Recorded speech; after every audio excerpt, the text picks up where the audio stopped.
अब सलमान सफदर साहब ने जो भी बात की कि कितने केसेस ये चला चुके हैं, हम हमारी फैमिली भी और इमरान खान भी सलमान सफदर को बहुत अप्रिशिएट करते हैं। इनको पता है कि कई सज़ाएं पहले लिखी गई हैं, लेकिन उसके बावजूद इन्होंने पूरा केस मुकम्मल तौर पे, हमारे लॉयर्स ने उसका रिकॉर्ड कभी नहीं कहीं जाएगा, रिकॉर्ड पे हैं। और जैसे मेरा ख्याल है, ये इमरान खान का मैसेज नहीं है, वैसे हम बता दें कि शुरू से इनका ख्याल था कि क्योंकि पहले दिन से मैसेजेस आना शुरू हुए थे कि आप मुल्क छोड़ के चले जाएं, आप चुप करके बैठ जाएं, केसेस ख़त्म कर देंगे। 300 केसेस बना दिए। और कोई नॉर्मल आदमी होते हैं ना, तो उन्होंने कहना था, डर जाना था 300 केस देके, और उन्होंने कहना मैं इसका सामना नहीं कर सकता, बेहतर है कोई डील कर लें। इमरान खान ने कहा था शुरू से कि मैं अपने सारे केसेस का सामना करूंगा क्योंकि मैं बेगुनाह हूँ, और मैं इसलिए इन केसेस का सामना करूंगा। और हमारे लॉयर्स की टीम, सलमान सफदर साहब ने इसको लीड किया है। इन्होंने बड़ी फाइट की है, और केसेस जो हैं उनका ख्याल ही नहीं था कि यहाँ तक पहुँचेंगे, क्योंकि जैसे ही वो पहुँचना शुरू हुए उनकी आखिर आना शुरू होती है। और सलमान सफदर साहब ने ये, क्योंकि ये अभी केस चल रहा है तो ये शायद लॉयर्स नहीं कर सकते, मैं आपको बता देती हूँ कि जेल के ट्रायल के अंदर एक विटनेस झूठा साबित हुआ है। दूसरे जो 2 विटनेस थे, ब्रिगेडियर अहमद और कर्नल रेहान, उन्होंने जो डॉक्यूमेंटेशन है कि ये हार घर नहीं गया, ये जमा कराया गया है, उसकी उन्होंने खुद तस्दीक की है कि ये जो डॉक्यूमेंटेशन है जो सिग्नेचर्स के साथ है, उन्होंने तस्दीक की है कि ये बिल्कुल सही है। और आज जो वो क्या कहते हैं, इन्वेस्टिगेशन ऑफिसर्स की भी जो इन्वेस्टिगेशन, उनकी भी जो उनकी क्रॉस एग्जामिनेशन हो रही थी, उसमें भी प्रोसिक्यूशन के विटनेसेस से ये केस बहुत ज़बरदस्त तरीके से रिकॉर्ड पे आकर हमें पता है तसल्ली से कि ये ख़त्म हो चुका है। लेकिन क्योंकि इमरान खान कहते हैं, यहाँ पे इमरान खान ने, आगे मैं इमरान खान का मैसेज देती हूँ, इमरान खान ने कहा कि इन्होंने सज़ाएं पहले ही लिखी हुई हैं। इनको ये भी पता है कि 10 महीने 9 महीने से ये जो जब से चीफ जस्टिस 26वीं तरमीम के बाद हाई कोर्ट के, इस्लामाबाद हाई कोर्ट के लाए गए, इन्होंने एक चीज़ पे बड़ी मेहनत की है कि इमरान खान का केस डेट्स देने के बावजूद, इन्होंने कई दफ़ा डेट्स दी, और आप कई हमारे जो जो सहाफ़ी हैं ये भी उधर मौजूद होते थे, और कई वजूहात की वजह से उन्होंने ये डेट बार बार कैंसिल की। कभी प्रोसिक्यूशन नहीं थी, कभी जज की तबीयत ख़राब थी, या सब ने खुद देखा था, जबकि सारे लेजिस्लेचर्स भी उधर मौजूद होते थे। तो अब अल्लाह का शुक्र है कि 25 तारीख को जो कल बढ़ती है, कल को डेट अलकादिर की हाई कोर्ट में लगी हुई है। और जैसे सलमान सफदर साहब ने कई दफ़ा कहा है कि ये तो एक दिन में फ़ौरन बेल हो जानी चाहिए, ख़ास तौर पर बुशरा बीबी की, क्योंकि वो खातून है, और वो इसमें सिर्फ क्या है, एडिंग एंड अबेटिंग है। तो जिसके लिए उनको ये मज़ीद 10 महीने जेल नहीं बैठना चाहिए था। तो ये तो और हमें सबको पता है कि पहले अलकादिर में, पहले तोशा खाना 2 में सज़ा होगी, फिर जाके अलकादिर में बेल मिलेगी। तो ये तो आप सारों को पता है, आप इसकी स्क्रिप्ट इसी तरह ही चलेगी, ये देख लेना। ये तो हो गया केस। अगला जो पैगाम है वो इमरान खान ने, और आज बहुत दुखी थे और बड़े दुख का इजहार किया है, जो तीरा में बच्चे और ख़वातीन की शहादत हुई है वहाँ पे। और उन्होंने कई दफ़ा आके इस चीज़ पे बात की, और उन्होंने ये कहा कि मैं 1 साल से इस चीज़ के ऊपर ज़ोर दे रहा हूँ, बारी बारी पैगाम भिजवा रहा हूँ कि देखें यहाँ ऑपरेशन ना करें, यहाँ पे कोलैटरल डैमेज होगा, और कोलैटरल डैमेज के नतीजे में जो जो नफ़रतें पैदा होती हैं, और जब नफ़रतें पैदा होंगी तो जो दहशत गर्दी है उसको तूल मिलेगी। तो आपने, इसलिए मैं 1 साल से कह रहा था, और उसका नतीजा ये हुआ है कि इन्होंने केपी हुकूमत को ट्रैप कर दिया है। और अगली चीज़ उन्होंने ये कही कि देखें, कि जब मैं कह रहा हूँ कि दहशत गर्दी बढ़ेगी कोलैटरल डैमेज से, तो उन्होंने अफ़गानिस्तान का हवाला दिया। उन्होंने कहा जब हमारी हुकूमत थी तो जो प्रेसिडेंट गनी था, उनके जब एम्बेसडर हमारे पास आए उनकी हुकूमत में, उन्होंने आके बताया कि जो हमारी दहशत गर्दी बढ़ी तब है जब बेगुनाह लोग इन ऑपरेशंस में, जब वहाँ पे अफ़गानिस्तान में होते हैं, तो जब बेगुनाह लोग मारे जाते हैं, शहीद होते हैं, तो उससे दहशतगर्दी बढ़ी है। और इसी तरह उन्होंने कहा कि जब करज़ई की हुकूमत थी, उसने अमरीकनों को कहा कि जब आप ऑपरेशन करते हैं यहाँ पे हमारे अंदर, तो 90% जो तालिबान के साथ लोग जहाँ गए हैं, वो अपने गुस्से का इज़हार करते हुए, क्योंकि वहाँ नफ़रतें बढ़ी हैं, क्योंकि बेगुनाह लोग मारे जाते हैं।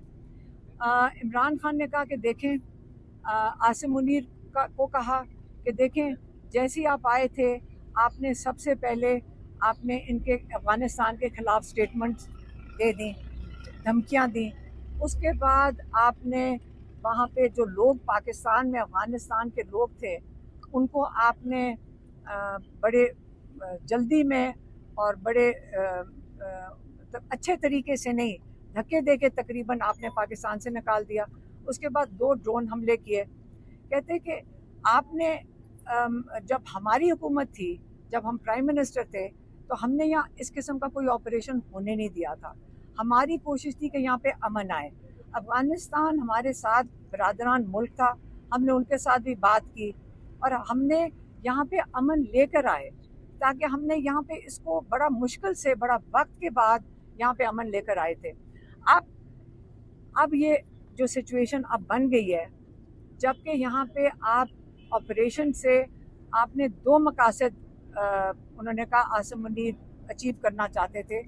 एक ये था कि बाहर के मुल्कों को कहें कि आप मुजाहिद हैं जो दहशतगर्दी ख़त्म करेंगे, और दूसरा जो मकसद था कि KP की हुकूमत को, जो PTI की हुकूमत है, उसको डिस्टेबलाइज़ किया जाए, उसकी गवर्नेंस को कमज़ोर किया जाए।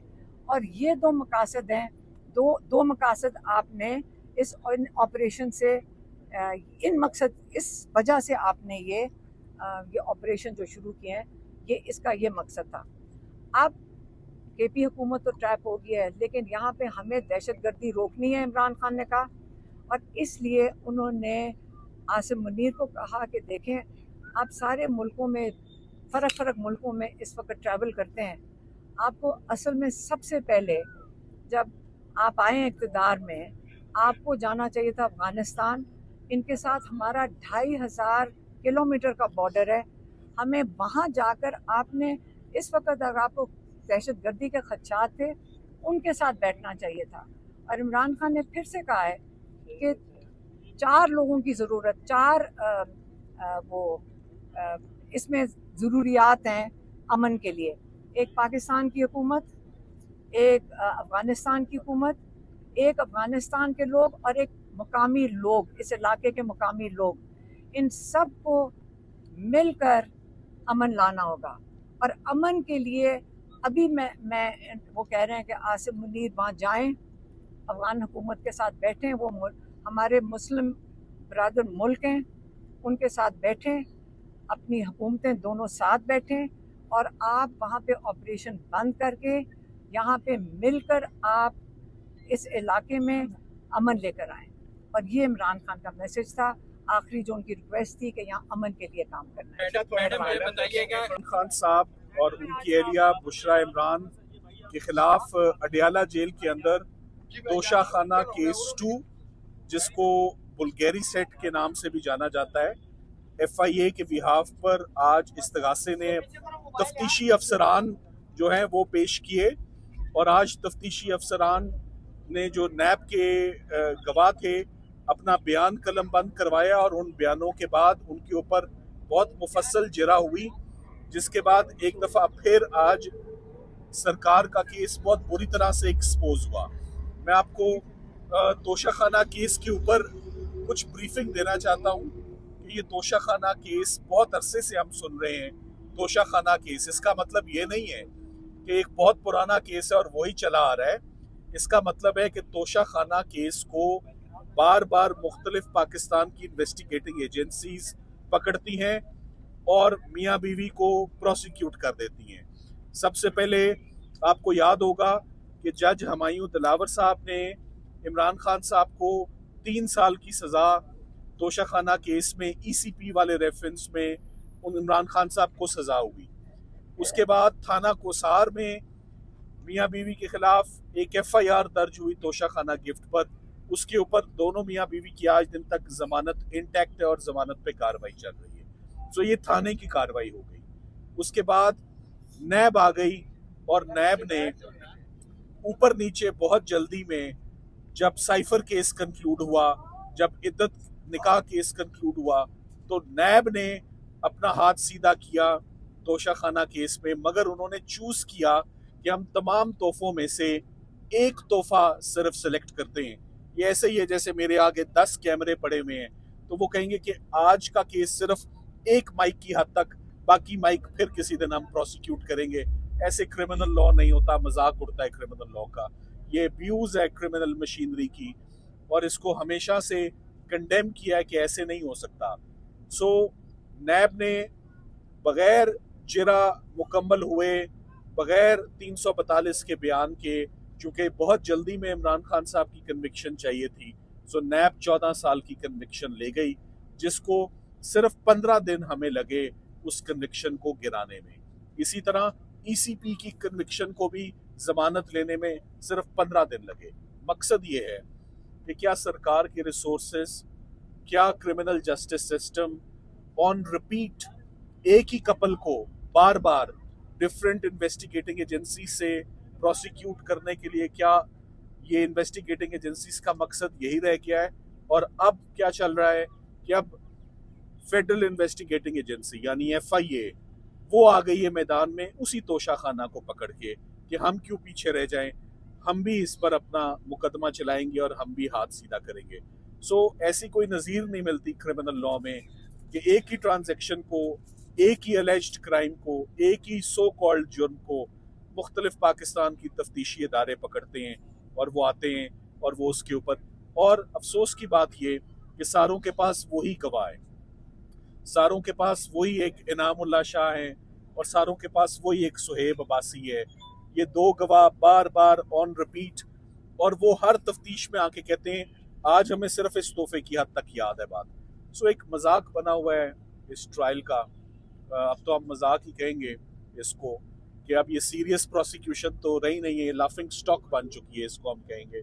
और ये प्रोसिक्यूशन मैं आपको बताता चलूं कि सिर्फ 2 से 3 हेयरिंग्स में कंक्लूड होने वाली है। अब सबसे बड़ा जो हमारे लिए हेयरिंग है वो कल सुबह है, वो अल-कादिर ट्रस्ट की हेयरिंग है, जो कि मैं आपको बताऊं जनवरी से मियाँ बीवी अपनी जमानत हासिल करने के लिए जो नया इस्लामाबाद हाई कोर्ट है, the new Islamabad high court, में उसको न्यू ये कहूँगा कि न्यू में जब से नए चीफ जस्टिस साहब आए, ना इमरान खान साहब का कोई केस लगा है, ना ही उनको कोई रिलीफ मिली है। कोई मुकदमा एक्चुअली फिक्स ही नहीं हुआ, रिलीफ लेना ना लेना वो तो बात की बात है, मुकदमे लगाए ही नहीं जाते।